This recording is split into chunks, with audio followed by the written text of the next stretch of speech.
When you have a bad habit, say pornography, say adultery, extremely bad. In the case of adultery, major sin. In the case of pornography, minor sin, but it's still a sin. And I want to tell you something. When you have a bad habit of this nature, and you want to eradicate it, and you have told yourself no more, a day will come when you might slip up again, right? You might drop again, because you know what? You're a human.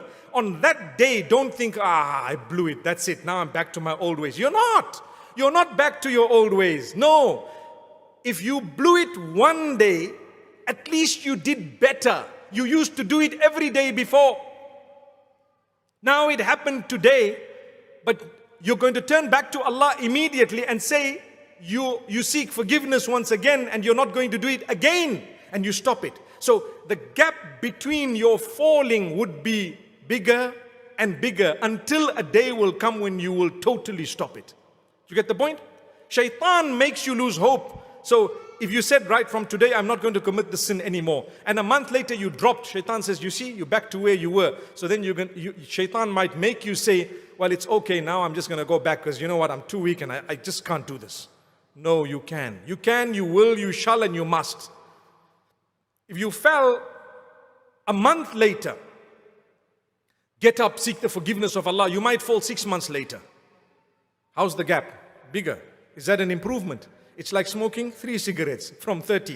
You see, big improvement. After that, you might fall a year later. What happened? You must get up immediately and promise Allah that you're going to stop it and you're not going to do it again. That's the condition. Then you can eradicate that bad habit. Otherwise, if you're going to give up every time you fall, we all fall. We all fall, myself included. We are human beings. We will fall. Allah wants you to be dedicated. If you missed one salah, does it mean you must stop all your salahs? No. You might miss it even if you're regular with your salah. You're a human being. The Prophet ﷺ says you may sleep a little bit sometimes, much, and you might not realize that the time of salah has crossed. As soon as you get up, fulfill your salah.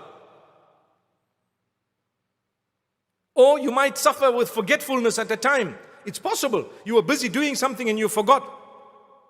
That's a hadith of the Prophet ﷺ. مَنْ نَامَ عَنْ صَلَاةٍ أَوْ نَسِيَهَا فَلْيُصَلِّهَا إِذَا ذَكَرَهَا.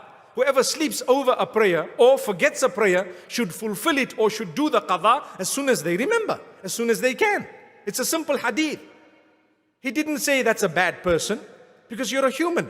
But the point I'm raising is, in the same way, when you are trying to get rid of a bad habit, you might falter somewhere down the line. Don't let that be a means of you giving up, but rather get up and continue for longer without that bad habit. In the same way that if you were to miss a salah, you won't just throw in the towel and say no more salah for me because I missed one, but rather you will make sure you do the qadha, you seek Allah's forgiveness, you continue further, and you try your best not to miss a salah. Perhaps years will pass and you wouldn't have missed a salah. May Allah keep us all strong.